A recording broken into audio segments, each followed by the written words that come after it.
What's up, YouTube? Figured I'm new to the channel.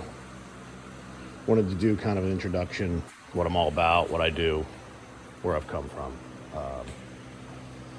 So I apologize, my shop is completely filthy.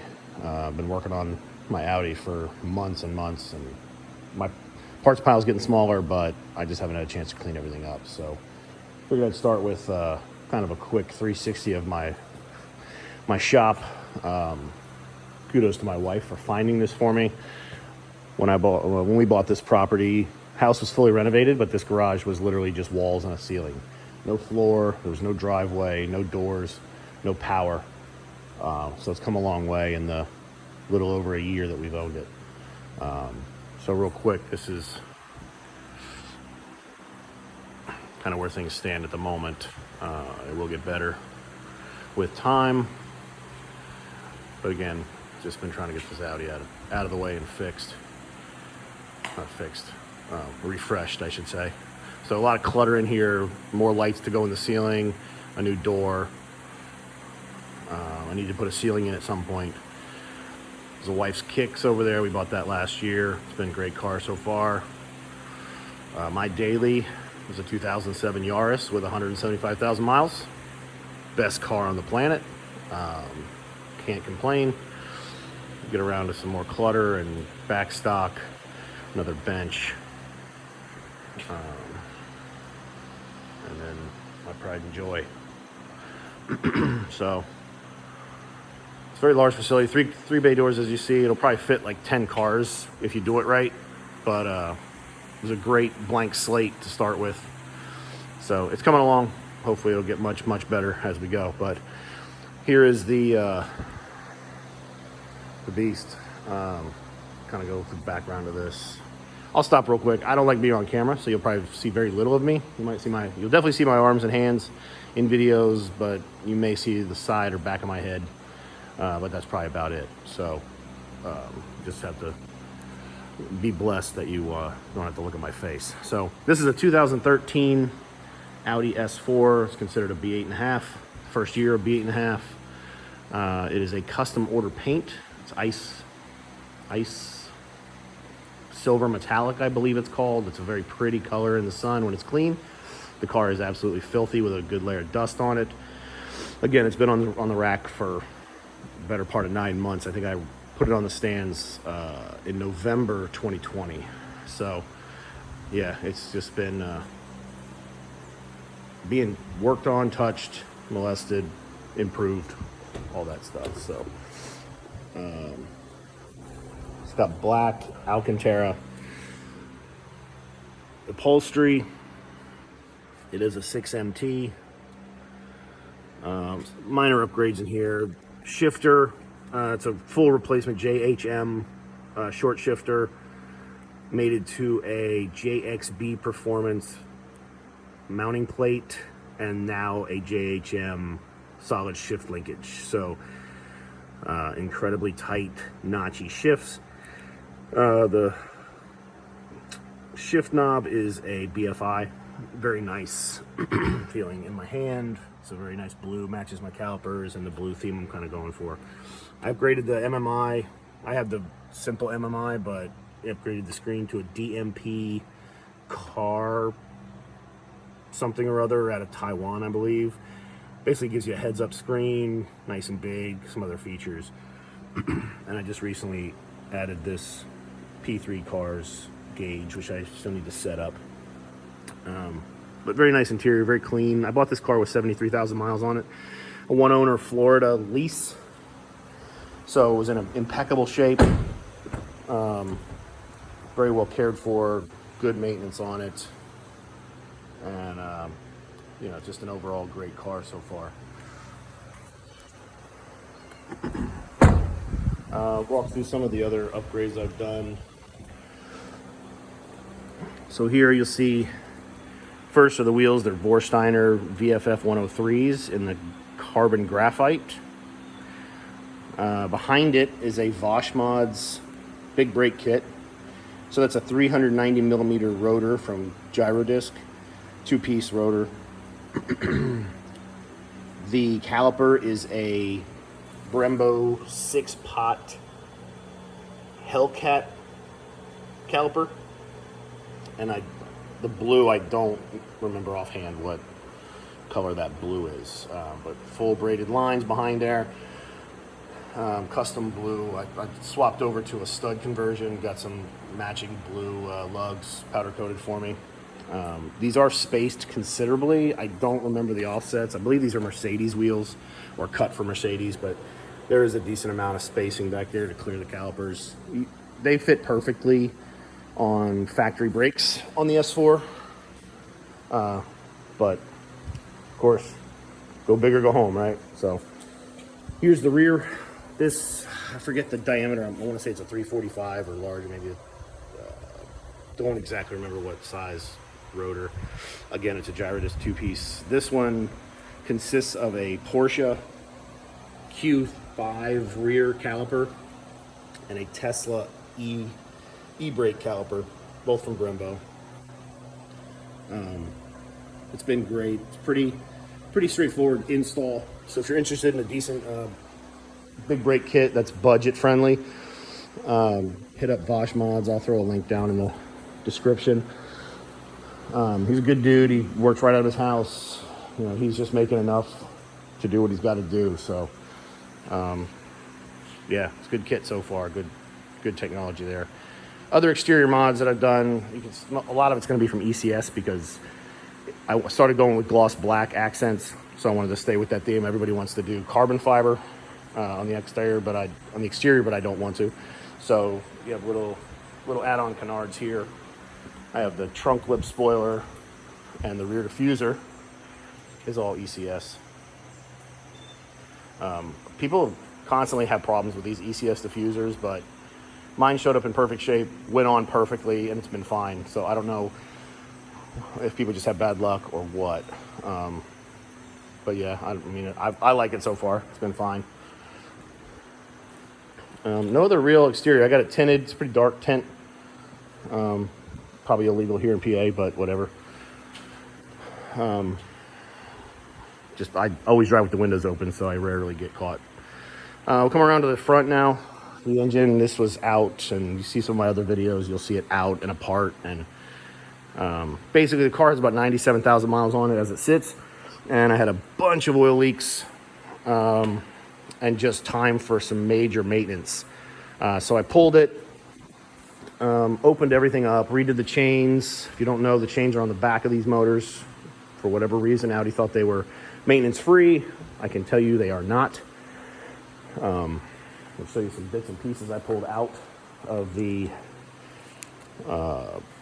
oil pickup, and then pieces of the guides that just disintegrated when I started touching them. So when you start getting up around that 100,000 mile mark, you want to definitely dig in and do your chains and guides and tensioners. I was getting a cold start rattle, which is indicative of bad tensioners.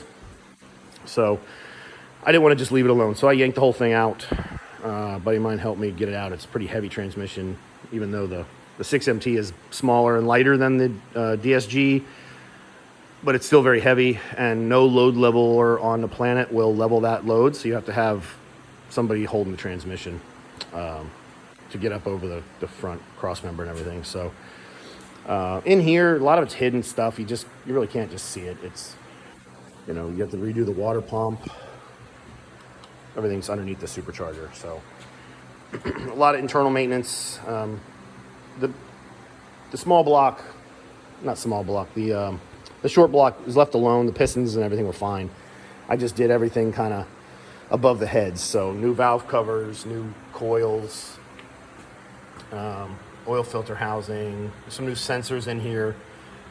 Upper timing covers are new and resealed.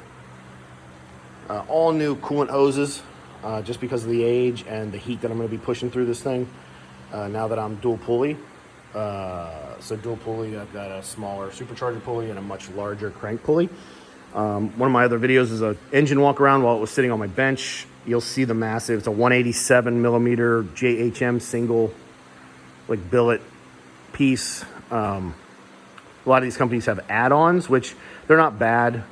They just way down the engine. So I've got a lightweight flywheel and now a lightweight crank pulley. So the rev should be pretty nuts. A lot of people, there's a big discussion back and forth on if you should have a harmonic balancer and yada, yada, yada. But these are internally balanced motors. I don't see a problem. I've had it idling and it does not seem to be any different than when it was stock. So we'll see how things go as time progresses. But again, a lot of stuff hidden in here. I went with the integrated engineering 80mm throttle body, which is mated to their larger intake now. I had an ECS intake. It was fine, makes good noise, fun noises, releases that supercharger whine. Kevlar belt on the supercharger, just for some added strength. This is ECS carbon fiber strut tower brace. There's definitely metal inside there, but I can't tell you how good it works. It just looks really nice. I also have their solid billet brace that hides back here, which is a huge difference from the factory stamped steel piece, which is actually sitting right there, little flimsy thing. So if it adds some structure, great. If not, you know, it can't hurt, right? A buddy of mine in Canada tells me that it can't hurt. And if a part can't hurt, you may as well get it. So that's where I'm at with this. So this has headers. Again, in that video, engine video, you'll see the headers as you walk around. You can't see them in the engine bay. That's why you can only put headers on if you pull the engine.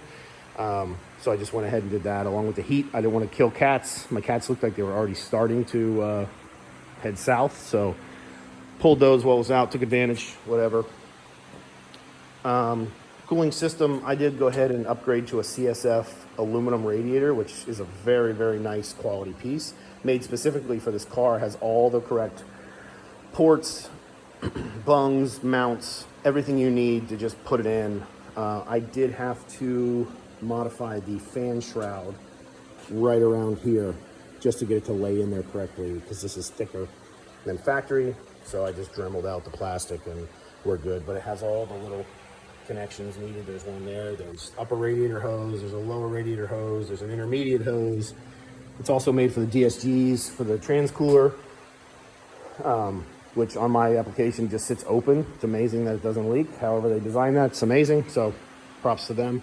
And then a private label manufacturing V2 quad pass heat exchanger to handle all of the new heat from the supercharger.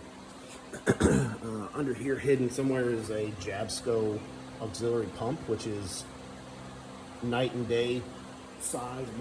It flows 30 gallons or 30 liters a minute compared to the little baby factory guy. So I just went crazy. I think APR offers this pump in one of their kits.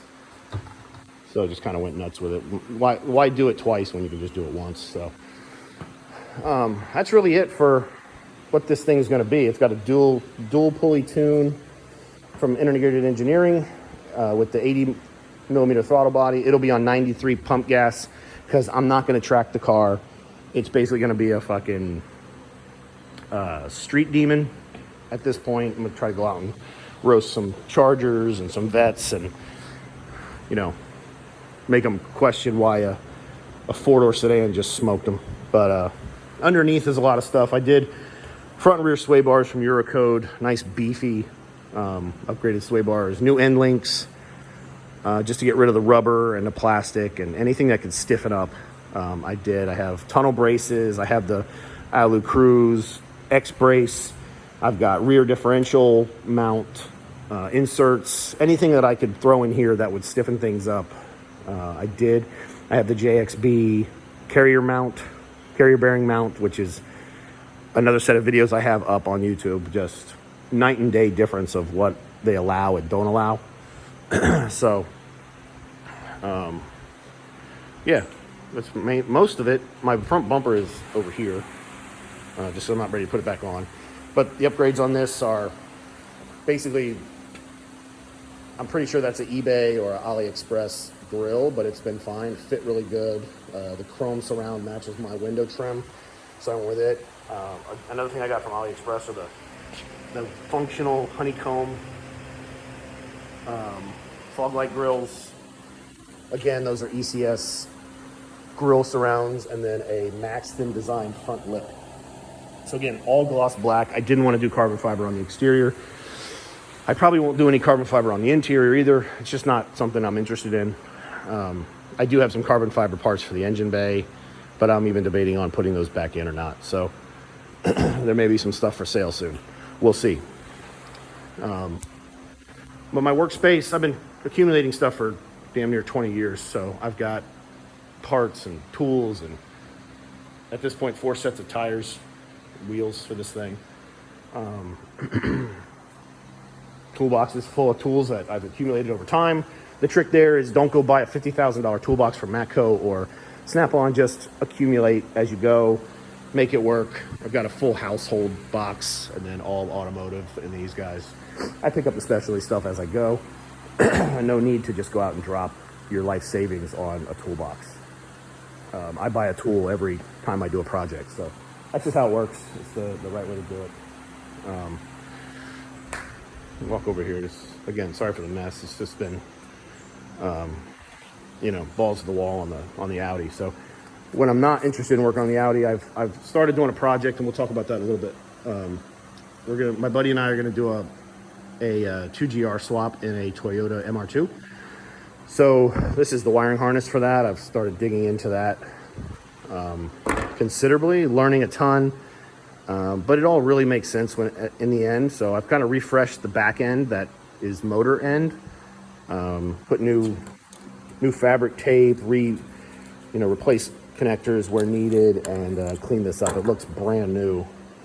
So will this end once I'm done, but I have to splice in the MR2 wiring along with some other special stuff to fit the newer ECU that goes with this. So it's been a fun project so far. Just trying to get the Audi done so I can get back down to business with this thing. This is all my extra wiring that I pulled out of here. A lot of it's just automatic transmission stuff that you don't need and circuits that aren't used on the MR2 body. So it's most of the wiring is body side. The engine, like I said, it's a 2GR. It needs to run, so it takes its own wiring harness, but it's all good. Got our parts for the MR2 starting to acquire up here. We got the engine out of an Avalon, which gave us the correct intake manifold, which must, have heard that it flows much better. So kind of got lucky there. I'll walk over to the motor quick. So this is the motor. It's a 3.5 liter. If you don't know what a 2GR is, it's a V6. I know it's under plastic for dust, but it's basically a very compact V6. It's actually 5.5 liters bigger than my Audi engine. But so far, I put a new water pump on it, did some little light maintenance, got some headers, I wrapped them. Got a time-lapse video of that on the channel. A customized water tube just for the fit in the MR2, makes it better. Honestly, this motor was very cheap in the scheme of things, and it is a super clean motor. When I looked up the history of it, it had 89,000 miles, I think, which a lot of people would go, oh, I'm not doing that. But first of all, it's a Toyota. Again, I have a Toyota over there that's been running strong since 07. We bought it brand new, and 175,000 miles and kicking it. So when I saw 89,000 miles on this, and then I started looking at the history, came out of an Avalon, a 2013 Avalon, and I started seeing maintenance history on it. It literally had oil changes every 5,000 miles at a dealer or some type of a Toyota place. So when I say that I pulled the valve covers off, which aren't here, they're out for powder coat. When I say I pulled the valve covers off and this thing looked like it was just off the factory floor, I'm not kidding you. Like, this is no cleaning whatsoever. It's just immaculate inside for how old it is. I mean, the cams still have grind marks on them as far as how unused, unabused, how clean this thing is. So, got really, I think, kind of lucky, but just did my due diligence to, kind of look at the history. So if you're ever looking at buying a motor, I'll give you my tip is if you're whoever you're buying the motor from should have the VIN number of the vehicle. This is the exact process I did. I took the VIN number of the eBay listing, I threw it into Google, and it came up with a Copart auction listing that gave pictures of the car, what happened to it, and it's thorough pictures. It's interior, exterior, engine, damage, blah, blah, blah. Shows what it sold for, who it sold to, where it came from. It gives you all this info. So when that page opened, I saw a very well cared for 2013 Avalon that had been rear-ended, unfortunately, because this person was taking great care of this car, and somebody smashed him in the rear. So kind of did some more digging. The car lived its life in Louisiana, so obviously there won't be much rust, if any. So kind of went from there, and then I use an app called My Carfax to keep my maintenance records up to date. And when I threw the VIN in there, that's when I started seeing the perfect maintenance history of it. And I can't stress, it's literally within 100 miles of 5,000 miles every time. So I literally didn't hesitate to purchase this motor. The guy I'm working with to do this swap, he didn't even give me money yet, and I said, dude, I'm buying this motor. There's no way we're not gonna, snatch this up. So we did, and it's a beautiful motor, just like the criteria says it is. So if you're looking to do any kind of swaps, just take some time, look into the engines, see where they've been, and just make a smart choice. I paid under $1,000 for this engine, and the going rate for them is $2,000 with varying mileage. But again, you just have to know the history of the car and what it went through. So take your time, do things right, and you'll get a good donor. So one last thing I wanted to mention that was really a lifesaver, major investment. I shouldn't say major investment. An investment I went back and forth on. Originally in this building, I wanted to get a 2-post lift, but I only have 12-foot ceilings. And no, I think these are 10. Anyway, I wanted to do a 2-post lift, but obviously that wouldn't give me much in the way of getting under the car, standing, etc. So I went ahead and purchased a quick jack system. You can see there, I don't remember the number offhand of which one it is. They come in different lengths. So if you go to their site, you just have to figure out, you measure your car and it tells you what is suitable for you. But this thing lifts the car 24 inches off the ground. I'm a big dude. Me on a creeper, I can roll right under the thing. I don't always, because I need leverage and stuff like that. But it was so nice to be able to have this thing just up. Even working on the engine, you're not bending over, whatever. This one runs on 110. You can get them, it's basically a hydraulic pump that runs on 110. You can get them for $240. But I only have one 240 hookup for this big bastard. So I just kept it simple. But again, a very great purchase, investment for me, because now when I need to be under the car, or I can do a winter cleaning during the winter, I can suspend the car. I'm probably not going to drive this in the winter, even though it's made for it. I just don't want to get it filthy. This car was filthy inside and underneath because of the oil leaks. So I took a lot of time to clean it up, get it ready to go. I just don't want to get it filthy anymore. So I have a daily, this will just be my toy to go out and putz around in. So if you're interested in a lift or something, and can you fork it up, it was about $1,400 shipped. But again, lifesaver, back saver, just good all around investment. It pulls right out there. It's 2 pieces, those 2 big pieces. It disconnects here, pop those out. You can hang them on the wall, so they get out of your way. But no, good investment there. So I recommend it. I think that's about it. Hopefully I'll have some good content coming up with the MR2. I think we're going to start that in the wintertime. I'm about done with the motor as far as it sits on the bench. So yeah, that's the new project. But I can't wait to get this thing out on the road. Going to definitely do some videos of the sound of the exhaust, and maybe maybe keep the camera on every once in a while just to see if I can grab a race or two or whatever. But Hopefully she'll be back on the road. I need to bleed the clutch and finish purging the coolant system. Hopefully I'll do that after I make this video, and see if I can take it for a test drive, but it is raining today, so we'll see. But definitely be back on the road soon. Stay tuned. Hopefully a lot of good shit coming at you.